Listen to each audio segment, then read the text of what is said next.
Assalamu alaikum. My name is Mohammad Ali Raza and welcome to my YouTube channel Concept of Chemistry.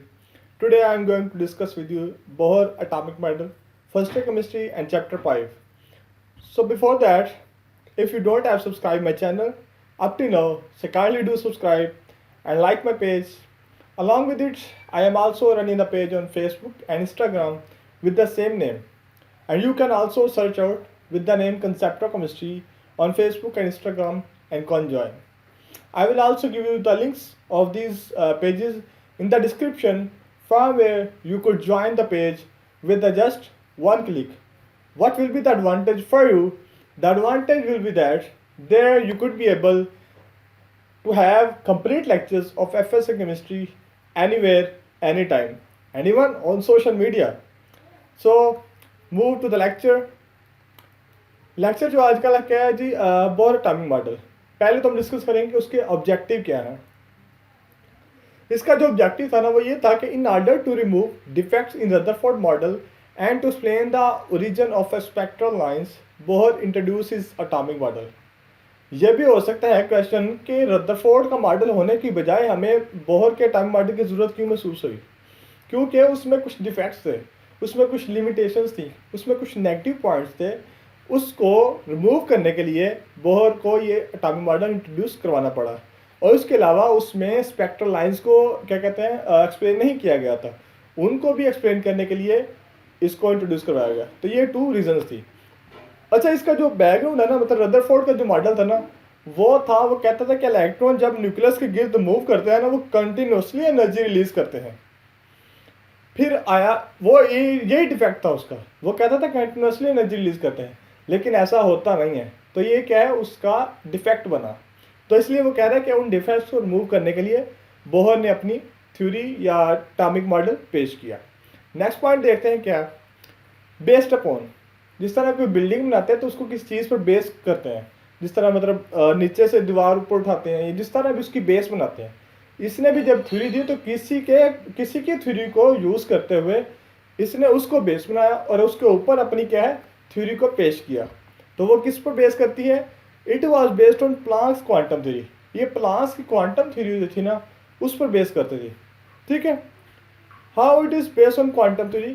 Quantum theory में कैसे base करती है, क्योंकि quantum theory में ये बात मेंशन थी कि इलेक्ट्रॉन जो है एनर्जी रिलीज या एनर्जी ऑब्जॉर्ब कंटिन्यूसली नहीं करता, लेकिन वो रदरफोर्ड में क्या है वो कहता था कंटिन्यूसली करता है।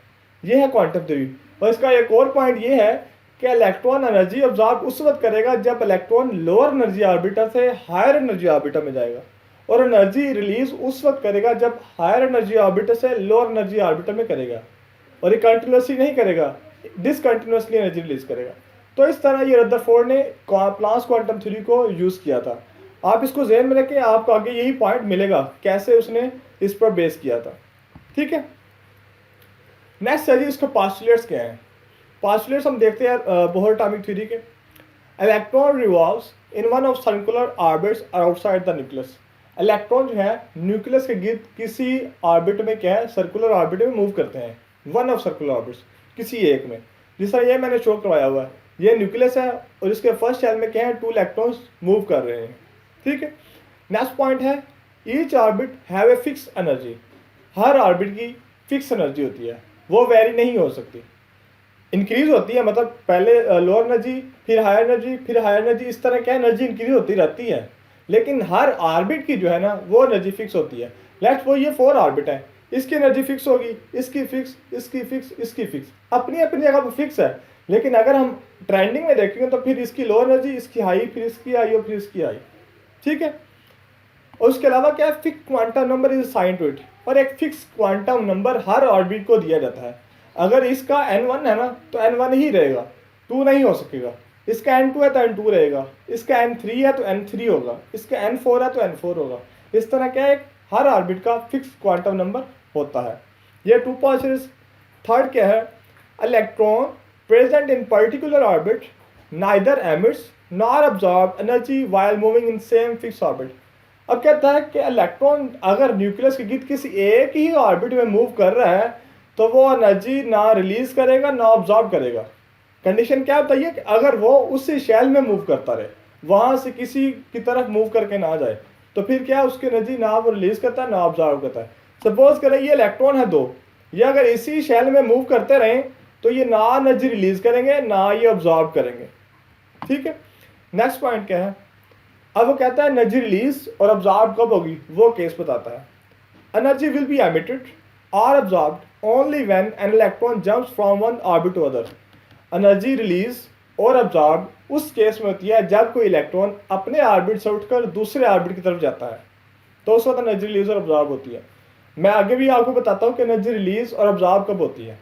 जब इलेक्ट्रॉन लोअर ऑर्बिट से हायर ऑर्बिट जाएगा तो एनर्जी ऑब्जॉर्व करेगा। जिस तरह इस केस में देखते हैं, ये लोअर एनर्जी ऑर्बिट है और ये हायर एनर्जी ऑर्बिट है। अगर ये इलेक्ट्रॉन उठकर इधर जाएगा ना सेकंड ऑर्बिट में, तो इसको एनर्जी रिक्वायर होगी, मतलब ये एनर्जी ऑब्जॉर्व करेगा। और अगर सपोज करें एक इलेक्ट्रॉन इस सेकंड में था, E2 में था, वो उठकर इधर E1 में आता है, तो हायर एनर्जी ऑर्बिट से जब लोअर एनर्जी ऑर्बिटल आएगा तो उसकी एनर्जी क्या है, रिलीज होगी। तो इस तरह एनर्जी ऑब्जॉर्व एनर्जी रिलीज होती है इलेक्ट्रॉन्स की मूवमेंट से जब एक ऑर्बिट से दूसरे ऑर्बिट की तरफ जाते हैं। इधर तक क्लियर है आपको? नेक्स्ट चलते हैं। व्हेन इलेक्ट्रॉन जंप्स, जब इलेक्ट्रॉन लोअर से हायर की तरफ जाता है या हायर से लोअर की तरफ आता है तो एनर्जी चेंज होती है। ठीक है, तो वो चेंज इन एनर्जी क्या है, is given by Planck's question. तो चूंकि इसने प्लांक्स की क्वेश्चन, प्लांक्स की थ्योरी थी, क्वांटम थ्योरी उस पर बेस किया था, उसने इसकी क्वेश्चन को भी यूज किया है। Del E is equal to E2 minus E1, higher energy orbital minus lower energy orbital. इधर देखें ये E2 जो है बाद वाला शेल है, और बाद वाले जो शेल होते हैं उनकी एनर्जी ज़्यादा होती है, तो इसलिए E2 से ना E1 को माइनस किया गया है। तो इसमें क्या है, प्लस का साइन आएगा, मतलब कि एनर्जी ऑब्जॉर्व हुई है। ठीक है, प्लस का साइन। अगर नेगेटिव होता तो वो क्या है, एनर्जी रिलीज होती है। ठीक है, नेक्स्ट चलते हैं। पास्टुलेट्स अभी continue. Electron can revolve only in those orbits having a fix angular momentum. Electron can revolve only in those orbits having a fix angular momentum. कहता है इलेक्ट्रॉन उन्हीं ऑर्बिट्स में मूव करते हैं जिनका एक क्या है, फिक्स एंगुलर मोमेंटम होता है, MVR। जिस तरह फिक्स क्वांटम नंबर होता है, इस तरह उनका फिक्स एंगुलर मोमेंटम होता है। ठीक है, नेक्स्ट पोस्टुलेट क्या है, the angular momentum of N orbit depends upon its quantum number and it is integral multiple of its factor h/2 पाई।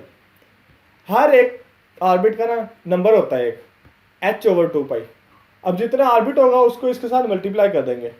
ठीक है, किस तरह, ये देखें MVR is equal to NH। N क्या है, नंबर ऑफ ऑर्बिट है, और h/2 पाई क्या है, फिक्स उसका नंबर है ऑर्बिट का।